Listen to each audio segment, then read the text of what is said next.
శ్రీమాత్రే నమః.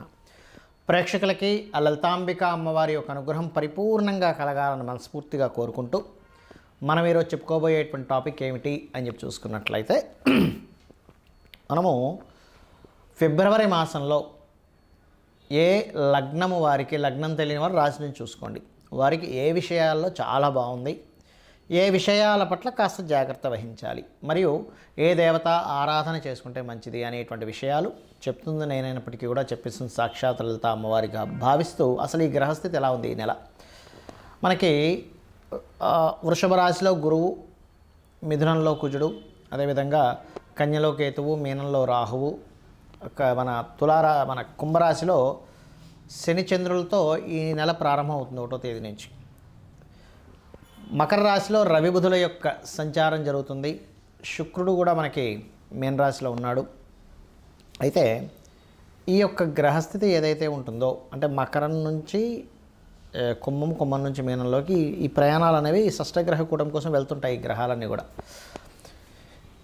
ఈ యొక్క గ్రహస్థితి ముఖ్యంగా ఏ లగ్నము వారికి ఎటువంటి మంచి ఫలితాలు ఇస్తుంది, ఏ జాగ్రత్తలు, ఏ దేవతారాధన అనేటువంటి మనం ఇప్పుడు తెలుసుకుందాం. తులాలగ్నము, తులారాశి. తులాలగ్నం వారి కనుక చూసుకున్నట్లయితే ఇక్కడ లగ్నాధిపతి అయినటువంటి శుక్రుడు 6వ స్థానంలో ఉన్నాడు.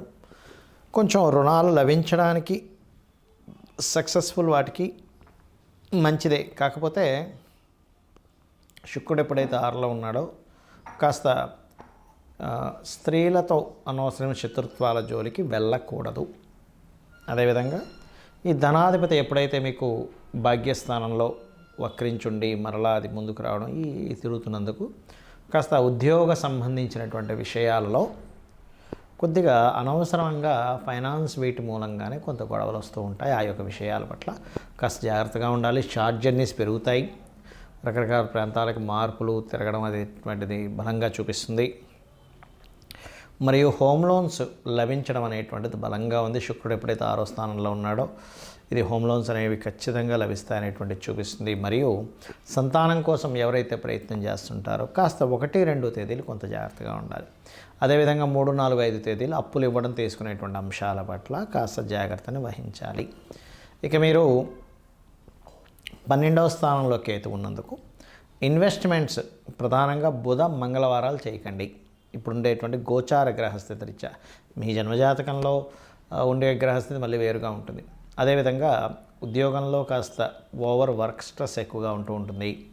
వివాహం కోసం ప్రయత్నం చేసేటువంటి వారు సప్తమాధిపతి కాస్త బంధువర్గ స్థానాలైనటువంటి బుధరాశుల్లో ఉన్నందుకు కొద్దిగా బంధువర్గంలో వారిని ట్రై చేసుకోవడం మంచిది. వీలైనంత మటుకు ఈ 3-4 నెలల్లో కొంచెం అవాయిడ్ చేయడమే మంచిది చెప్పాలంటే. దాని తర్వాత ఎప్పుడైతే సింహరాశిలోకి సప్తమాధిపతి ఎంటర్ అవుతాడో అది చాలా మంచి పొజిషన్గా చూపిస్తుంది.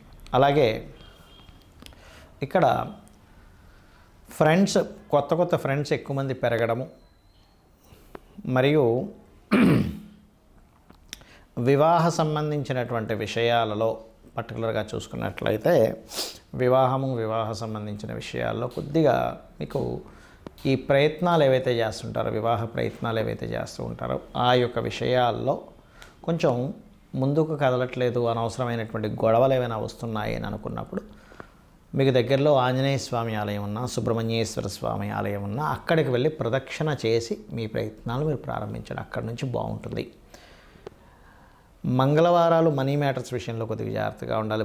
బుధవారాలు అయితే ఇన్వెస్ట్మెంట్స్ విషయంలో జాగ్రత్తగా ఉండండి. ఇక తప్పనిసరి ఇన్వెస్ట్మెంట్ చేయాల్సి వస్తే కాస్త గణపతిని తలుచుకుంటూ ఇన్వెస్ట్మెంట్ చేయండి. కాళికా అమ్మవారి యొక్క ఆరాధన లేదా కాలభైరవుడు ఆరాధన చేయండి. అనే విధాలు బాగుంటుంది. చాలామందికి ఎన్నో రెమెడీస్ చేస్తుంటారు. ఏ రెమెడీస్ చేస్తున్నా సరే అది ముందుకి కదిలినట్టే కదిలి ఆగిపోతూ ఉంటుంది. అది ఎందుకు అనేది అర్థం కాదు. దానికి కారణం మనం చూడండి, ఒక తలనొప్పి ఉంది మనకి. తలనొప్పికి సంబంధించినటువంటి ఔషధం ట్యాబ్లెట్ వేసుకుంటేనే మనకు తగ్గుతుంది. కడుపు నొప్పికి ఒకటి, తలనొప్పికి ఒకటి, లేనట్లయితే అజీర్ణ వ్యాధి అయితే ఒకటి, జ్వరానికి అయితే ఒకటి, ఇంకో దానికి మనకి వైటమిన్స్ సంబంధించినవి ఎలా అయితే వేరువేరుగా ఉంటాయో, మొట్టమొదటిగా మనకున్న సమస్యని తీర్చడానికి ఏ గ్రహానికి చేసుకోవాలి, ఏ దేవతారాధన చేసుకోవాలని ముఖ్యంగా తెలుసుకోవాలి. మీరు ఇక్కడ పూజ చేసుకోవాలనగానే ఏదో లక్షలు వేలు ఖర్చు పెట్టేసి పెద్దగా చేస్తేనే భగవంతుడు అనుగ్రహిస్తాడు అనుకోవడం పూర్తిగా తప్పు. గుర్తుపెట్టుకోవాలి. మీరు ఇంట్లో చిన్నగా ఒక చిన్న గణపతి బొమ్మ పెట్టుకున్న, అమ్మవారిది ఏదైనా చిన్నది మీరు ఒక పటం పెట్టుకొని కూడా మీరు గనక భక్తి శ్రద్ధలతో ఎటువంటి ఫలాపేక్ష రహితంగా, అంటే ఎటువంటి ఫలము ఆశించకుండా గనక భగవంతుడికి మీరు గనక చేయగలిగితే దానికి మించినటువంటిది మరొకటి లేదు, గుర్తుపెట్టుకోండి. అయితే ఇక్కడ ఒక్కొక్కరికి ఒక్కో సమస్య ఉంటుంది. మీకు సింపుల్గా మీ యొక్క జాతక చక్రంలో మీ గ్రహస్థితి మీకు చూసుకోవడం తెలియదు కాబట్టి కొంతమందికి తెలిసి ఉంటుంది, ఆస్ట్రాలజీ పరిచయం ఉన్నవారు, కొంతమందికి తెలియదు. తెలిసిన వారు అదృష్టవంతులు, ఎందుకంటే వారు చూసుకొని చక్కగా వారు ఆ చిన్న చిన్న రెమెడీస్తో బయటపడగలుగుతుంటారు. తెలియని వాళ్ళకి ఏమిటి అంటే, మీ జన్మజాతకంలో ఉదాహరణకి శని పాడయ్యాడు, లేదా ఉద్యోగ సంబంధించిన విషయంలో ఎక్కువ ఇబ్బంది పడుతున్నారు అనుకోండి, చక్కగా ఏం లేదు, లలిత అమ్మవారి పటం పెట్టుకొని ఓం శ్రీమాత శ్రీ మహారాజ్ని శ్రీమత్ సింహాసనేశ్వరి నమః అనుకుంటూ కుంకుమతో ఇలాగ వేయడం, పూజ చేయండి. ఒకసారి అనుకోవడం, ఓం శ్రీమాత శ్రీ మహారాజ్ని శ్రీమత్ సింహాసనేశ్వరి నమః అనుకోండి, కుంకుమ వేయండి, లేదా ఒక పుష్పం వేయండి, సరిపోతుంది. ఉన్న ఉద్యోగంలో ఇంకా ఇంప్రూవ్మెంట్స్ రావాలి, ఓం మాణిక్య మకుటాకార జానుద్వై విరాజితాయ నమః అని చేసుకోండి, సరిపోతుంది. లేదండి అనారోగ్య సమస్యలతో ఎక్కువగా బాధపడుతున్నాము అనుకునేటువంటి వారు ముఖ్యంగా సూర్య భగవానుని చూస్తూ ఓం సర్వవ్యాధి పరసమని సర్వమృత్యు నివారిణి అగ్రగణ్య అచింత్య రూప కలికల్మషనాశినే నమః అని చేసుకోండి, సరిపోతుంది. పేరు ప్రఖ్యాతలు రావాలి, సూర్యభగవాన్నే చూస్తూ ఓం భానుమండల మధ్యస్థ భైరవీ భగమాలినే నమః. అయితే మీరు చేసేటప్పుడు సూర్యుల్లో అమ్మవారు ఉంది అనేటువంటి భావనతో చేయండి. ఇంట్లో పూజ చేసేటప్పుడు అక్కడ ఏదో పటం ఉందని కాదు, సాక్షాత్ అమ్మవారు అక్కడ ఉంది, ఆ అమ్మవారికి నేను చేస్తున్నాను అనేటువంటి భావనతో చేయండి, ఖచ్చితంగా ఫలితం వస్తుంది. ఏమీ ఆశించకుండా మీరు చేయండి, ఆటోమేటిక్గా ఫలితం వచ్చేస్తుంది. పంచోపచార పూజ అంటుంటారు, తెలుసు కదా, గంధము, పుష్పము, దీపము, ధూపము, నైవేద్యము, ఏ నైవేద్యమైనా పెట్టచ్చు, గుర్తుపెట్టుకుని ఇదే పెట్టాలి ఇది పెట్టకూడదు అనేది ఏమీ లేదు.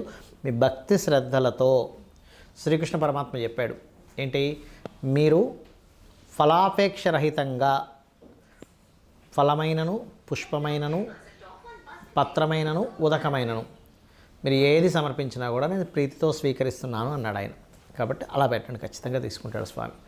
మరి అదేవిధంగా మరి కొంతమందికి వివాహం అవ్వదు, అలాంటి వారు తెల్లటి పుష్పాలు ఎర్రటి పుష్పాలు తీసుకొని అమ్మవారి ఫోటో దగ్గర, లేకపోతే యంత్రం ఉంటే యంత్రం దగ్గర చక్కగా మీరు యంత్రం సంబంధించినవి కూడా కొన్ని చెప్తాను నేను మీకు తర్వాత వీడియోలో. అక్కడ చక్కగా ఏం చేస్తారంటే మీరు ఒక్కొక్క పువ్వు వేస్తూ ఓం కామేశబద్ధ మాంగళ్య సూత్రశోభిత కందరాయే నమః అనుకుంటూ చేయండి. లేదండి మా దగ్గర పుష్పాలు దొరకట్లేదు, లేకపోతే అంత పొద్దునే లేదు అంటే అక్షింతలు వేసుకుంటూ కూడా చేయవచ్చు, అందులో ఎటువంటి సందేహం లేదు. మరి అదేవిధంగా వివాహ జీవితం బాగాలేదు, అలాంటి వారు చక్కగా మీరు ఓం శివకామేశ్వరాంకస్త శివ స్వాధీన వల్లభాయే నమః అని చేసుకోండి. లేదంటే బిజినెస్లో మేము రాణించలేకపోతున్నాము, అటువంటి వారు ఓం ఇంద్రగోప పరిక్షిప్త స్మరతూనా భజంగికాయై నమః. ఫైనాన్షియల్ గ్రోత్ రావాలి, ఓం సంపత్కరీ సమారూఢ సింధుర వ్రజ సేవితాయే నమః. ఆ రకంగా మీరు ఎంత చేసుకుంటూ ఉంటే అంత చక్కటి ఫలితాలు మీకు రావడం జరుగుతుంది. అలాగే మరి కొంతమందికి అప్పులు ఎక్కువగా ఉంటాయి, వాళ్ళ రేపు అప్పుల బాధలు చాలామంది పడుతున్నారు, ఓం అపర్ణాయే నమః అని చక్కగా బిల్వ దళాలు కనుక మీ దగ్గర ఉంటే ఒక్కొక్క బిల్వ దళంతో అమ్మవారి దగ్గర పెడుతూ ఒక పుష్పము బిల్వ దళం కలిపి చేయండి, ఖచ్చితంగా మీరు అప్పుల బాధల నుంచి బయటపడతారు. అయితే ఇక్కడ ఏంటంటే చాలామంది ఈ గోచార ఫలితాలు అనేటువంటివి కొంత పర్సెంట్ పనిచేస్తుంది, కానీ మీ జన్మజాతకంలో ఉండేటువంటి గ్రహాల యొక్క స్థితి ఎలా ఉంది అనేటువంటి చాలా ముఖ్యమైనటువంటి అంశం. గ్రహస్థితి బాగుందనుకోండి, ఆటోమేటిక్గా మీకు గోచారంలో ఏ గ్రహం ఎక్కడికి వచ్చినా సరే మీరేమి చింతించాల్సిన అవసరం ఉండదు, గుర్తుపెట్టుకోండి. కాబట్టి గ్రహస్థితి మీ జన్మజాతకంలో ఏ దశ నడుస్తుంది, ఏ అంతర్దశ నడుస్తుంది, ఏ యోగం ఉంది చాలా ఇంపార్టెంట్. అంతేగాని ఏళ్ళు నడిచిన వచ్చేసిందని భయపడిపోవడం, అమ్మో కాల సర్పదోషం ఉందని భయపడిపోవడం ఇవేమీ అక్కర్లేదు. ఇంకా అన్నిటికంటే ముఖ్యంగా చెప్తాను, మీకు ఏ గ్రహస్థితి ఉన్నా ఎలా ఉన్నా అమ్మవారిని నమ్ముకొని అమ్మ నువ్వు ఉన్నావు నాకు చాలా ధైర్యం, నా పని నేను ధర్మంగా చేసుకుంటూ వెళ్తూ ఉన్నాను అనుకునేటువంటి వారికి అమ్మవారి రక్ష 100% ఉంటుంది, ఏమీ భయపడాల్సిన పని లేదు. శ్రీమాత్రే నమః.